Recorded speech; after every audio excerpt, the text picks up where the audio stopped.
Well, welcome to Your Schools on Community 7 Television. I'm Schutz Wies and I'm your host. Each month we look at a different aspect of what's going on with Billings Public Schools. And this month we're excited to have Brandon Newpher with us. Brandon is the Chief Technology Officer for Billings Public Schools. Brandon, thanks so much for joining us. Yeah, thanks for having me. All right. So we're going to talk all about technology, and some of the geeks out there will be very excited, I'm sure. But before we get into that, give us a little background. Did you grow up in the area? Did you come to the area? Give us a little history. I came to the area about 2 years ago. I actually grew up in Reno, Nevada area. So I'm still pretty new and fresh resident here in Montana. Sure. And so I'm assuming you have kind of a background in computers and technology or whatever. How did you kind of get an interest in going into that? You know, I really didn't jump into technology until college. So in college, I just knew technology was a growing field back then. I knew that it was always going to be needed, and I'm a very hands-on person, and I knew just the changes in technology. I would never be bored with it.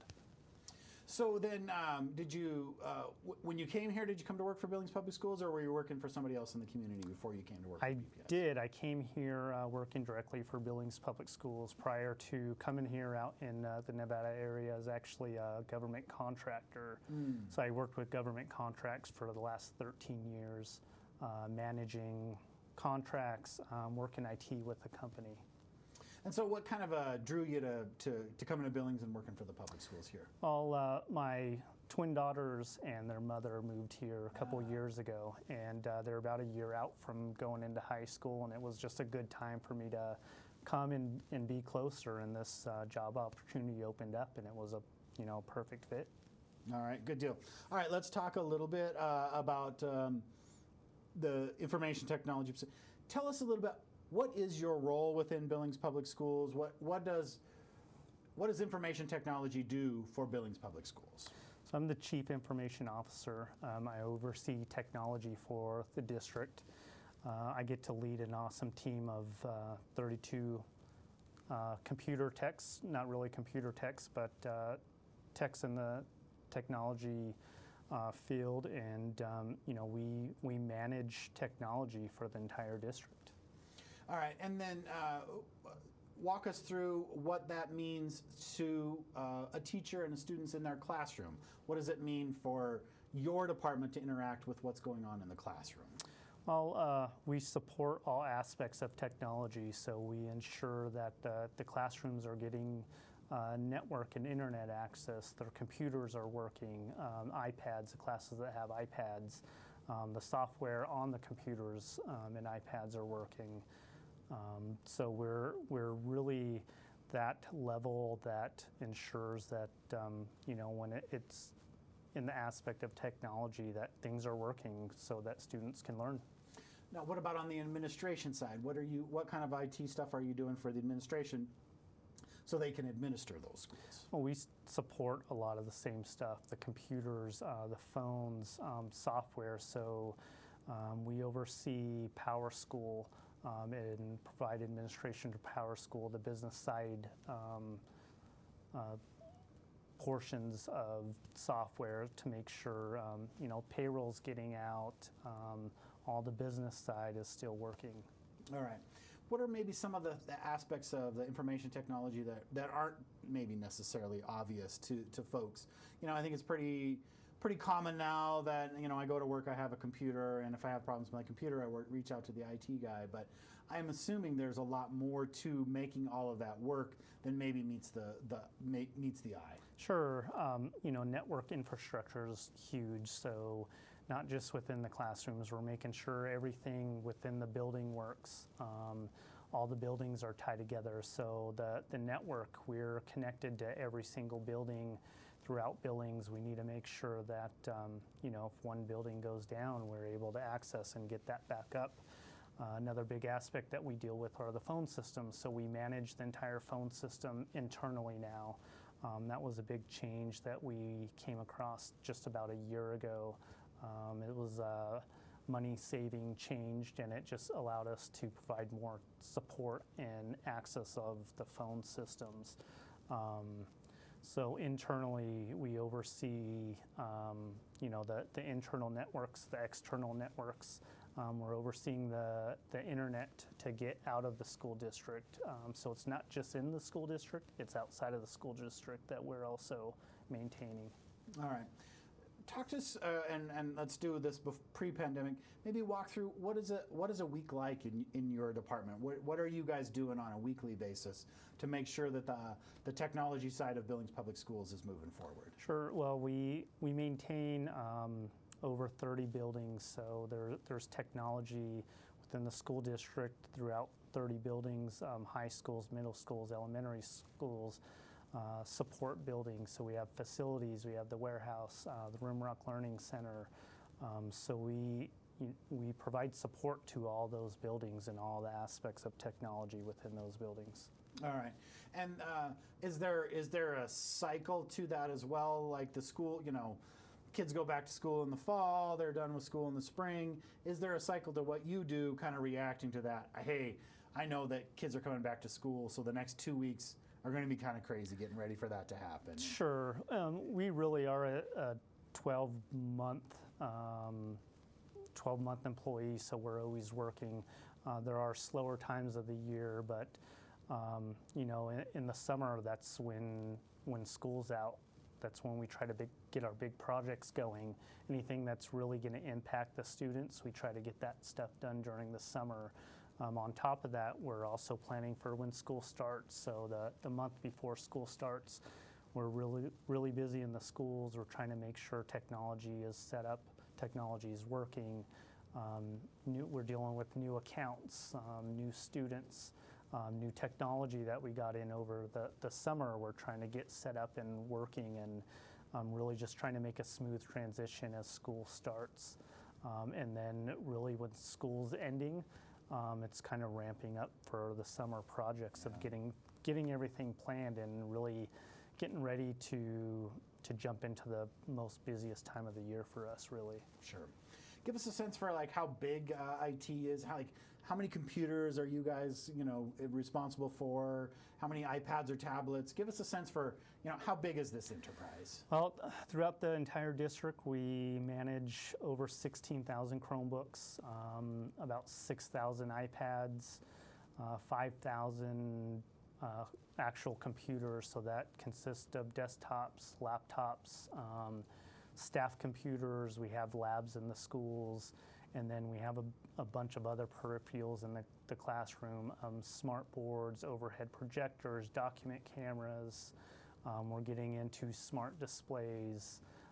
We manage well over 30,000 pieces of equipment just within the department. Sure.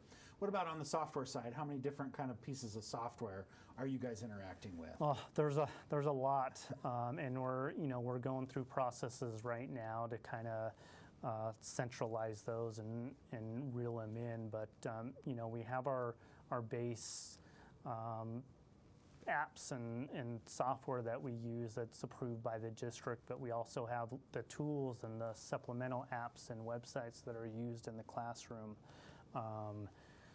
The size of that is it's enormous. Yeah. So what kind of processes are you using to say, okay, teacher A uses software B, and teacher B uses software C, and are they really that different? Or is that kind of the process that you're going through? So that process, I'm working with curriculum to go through that process. Since House Bill 745 was passed about 2 years ago, it's really zoning in on the websites that we use and the sites that store student data. So, the big picture here is trying to keep student data safe where we can.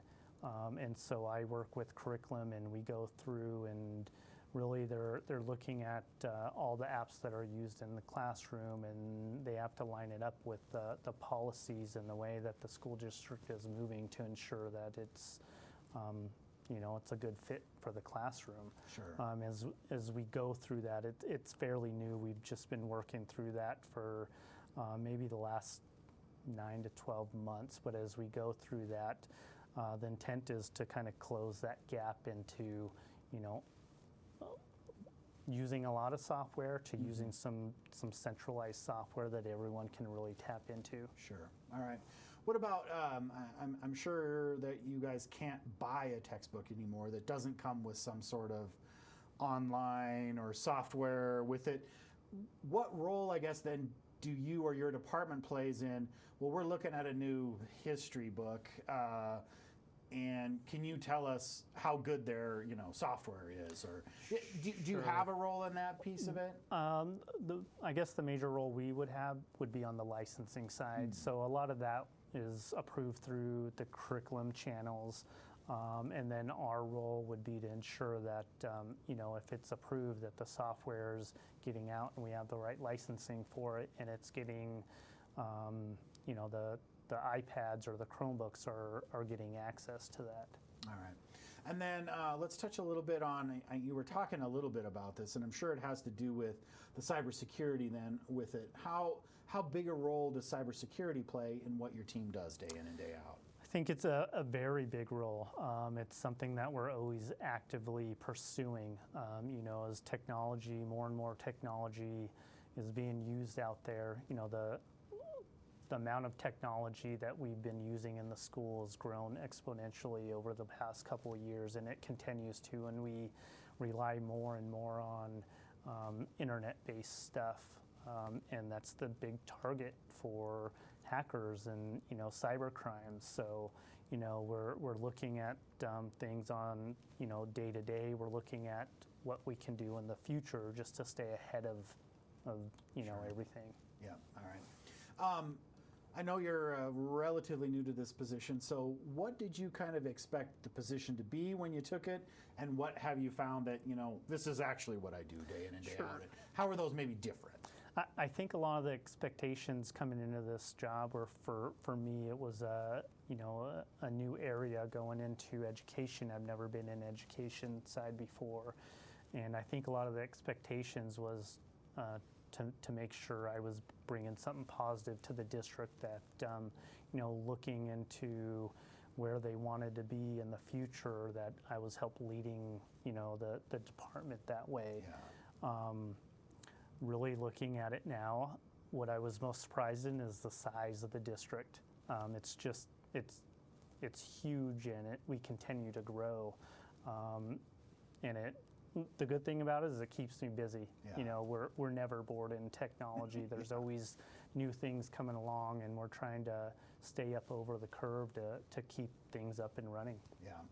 Well, one of the things that came along that I'm sure you didn't see was the pandemic and what that did to learning and to schools and that kind of stuff. So let's walk it back to last spring when this started to kind of happen. And when did you have to start, in your department, have to start thinking about, well, what if we have to move this thing online, and what steps do we need to take to do that? And then what did you guys do as that became a reality? Sure. So last March, when this whole thing started, it was really a overnight jump. I think Friday is when sort of the notifications started coming in, and then it was over the weekend that we heard, okay, come Monday morning, we're going remote. So it was a very quick jump. There was not a lot of room to pre-plan anything out. So, it's looking at what we have available, the software that we can use for remote learning, and jumping very quickly into that. I feel that with the school ending online, it definitely helped us coming into this year. Yeah. We already had software in place. We had tested tools out that better help us manage the remote and online learning, and so just carrying that on. It was kind of late in the summer where we jumped into that decision of, okay, it's going to be both in school and online, and so there wasn't a lot of huge adjustments that we Sure. really had to make, but it definitely made a huge difference in the way that we're kind of managing technology as a whole. So going back to last spring when you guys had to make that jump, what was your department responsible for, okay, we're sending kids home, everybody needs to have a tablet or a Chromebook or something like that? Was that responsible for you, or was that done kind of on a building by building level? It was done on a building by building level. However, the techs out in the buildings were out, helping getting those devices out. A lot of the schools have carts, so like Chromebook carts, and we had to disassemble the Chromebook carts because we needed power cords and to get them out, and ensuring that devices were checked out so that when school was over, we had a process to try to get all those devices back when summer came on. So, it was definitely a big project, and it was the schools had a huge part in it. But I have techs at every single school, so they were helping out between all the schools to get all that equipment out. Did you have to have conversations with CenturyLink and Charter and anyone else that's providing those internet services so that kids could log on when they were doing it and say, hey, you may see a huge impact in your network? Sure. There was some discussions between the superintendent and the cable or the internet providers out there. A lot of it we were looking into, long term of when we're jumping into this, the students, not every home has internet. So, is there something we can do to help out with that? Is there anything that the local internet providers can help out with on that aspect? I know that Spectrum at the time when we first went into lockdown was offering, like a limited free service. I know they opened up their Wi-Fi, their hotspots around the city for free access to it. So, I think really everybody in the city kind of had a part in helping make this a smooth transition, or as smooth as it could be. Give us 2 or 3 major hurdles that you had to overcome last spring that were the hardest things to overcome, taking that school out of the building and pushing it online? I think one of the biggest hurdles is getting equipment into the hands of students, and as I said, it happened overnight. So how do we quickly get equipment out? And in every single school, we didn't have a team that could just drop in at one school and handle it. We were trying to get as much equipment out to as many students as we can. With that, the parents still had jobs, so it was trying to manage. How are we getting this out? As I mentioned earlier, we're trying to get, like account forms out so the parents signed off for the equipment so we know who got what Chromebook or iPad. So it was trying to work through that, getting the students in because, with the pandemic on board, we don't want everybody showing up at once to pick up their equipment, so spreading that out. Another big thing that was a hurdle was going remote just right away. What do we do? What do we have in place to where teachers can immediately start teaching remotely? And then, the teachers that they're doing this from their homes, so they didn't have the in-classroom support. Not all of them have laptops to bring home to teach remotely.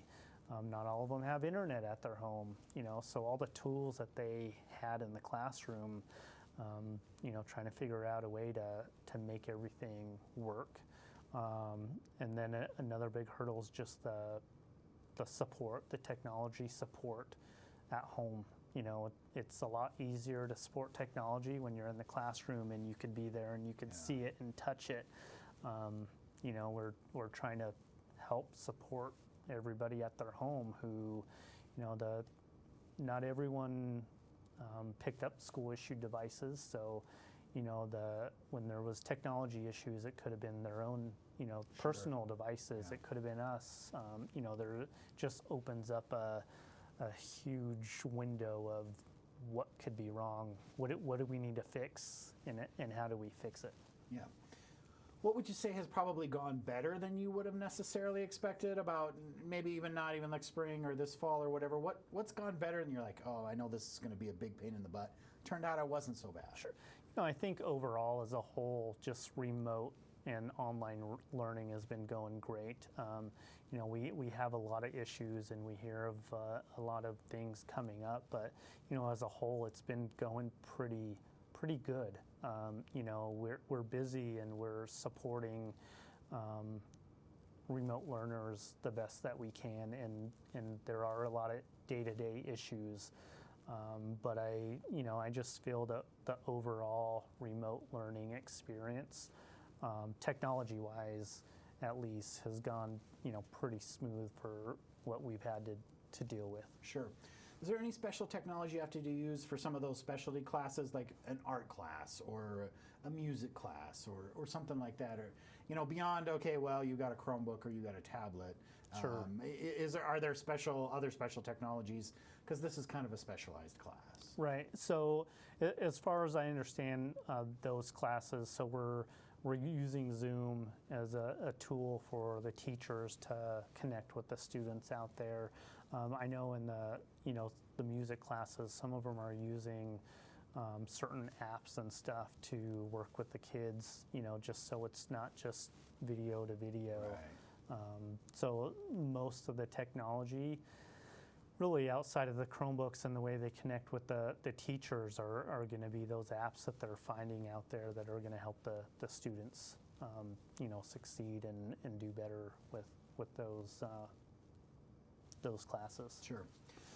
I guess, what is one thing you wish students better understood about the technology they're using to learn online?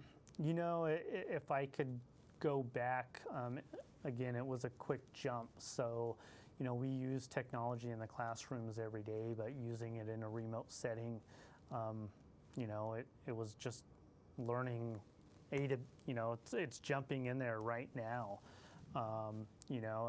If I could go back, there'd be a little bit more time looking into connecting, remotely, a little bit more training. But again, we didn't have that time to do that. Yeah. Anything in particular you'd want parents to know about using online learning and that kind of stuff? One thing that they could maybe do to make this a better experience?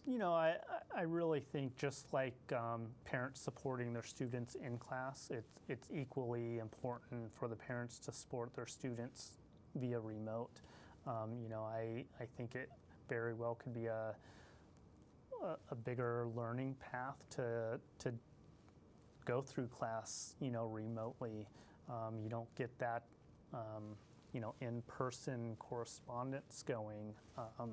So, the more they can support their kids at home and with online, remote learning, I think it helps the kids succeed in that area. Sure. What are some of the things that you guys have implemented? And again, you guys did it in a quick way, in a fashion way, but that you're sitting back maybe a little bit from it and going, that this is something we're going to use going forward. This is a technology that works, and we're going to continue to use that. Sure. With remote learning, we brought on a handful of new tools. GoGuardian we've used in the classroom pretty regularly, but it also allowed us to have better oversight remotely. So the teachers have more control over the classroom in a remote setting. They could see what their students are doing. They can help them out. Zoom was a huge tool that we used, and just the tools within Zoom that we're using on the remote side has been helping out a lot. And then we expanded our content filtering to remote devices. And I think now that we've jumped into a remote setting, I think the thought of continuing, at least maybe using devices, some of the schools this year have started going in the direction of more of a one-to-one device to student ratio, and some schools are even outside of remote learning, they're issuing devices to the students, and in some scenarios allowing them to take home, for homework and continued learning outside of the classroom. And I just think we're going to continue going in that direction. And really just technology. We really jumped into it with remote learning, and I think it's just going to grow. The more we use it, the more it's going to be a bigger part of the classroom. Sure. What's one more thing you'd like to get accomplished while this remote learning is going on? I guess a big accomplishment, the first thing I'd like to see, is for us to get through this year with good mental health. That's going to be a big thing. It's been really tough and stressful going through this year. So, for my team, the biggest priority is let's get through this year. Let's, continue supporting the best that we can, looking at ways to where we can provide better support.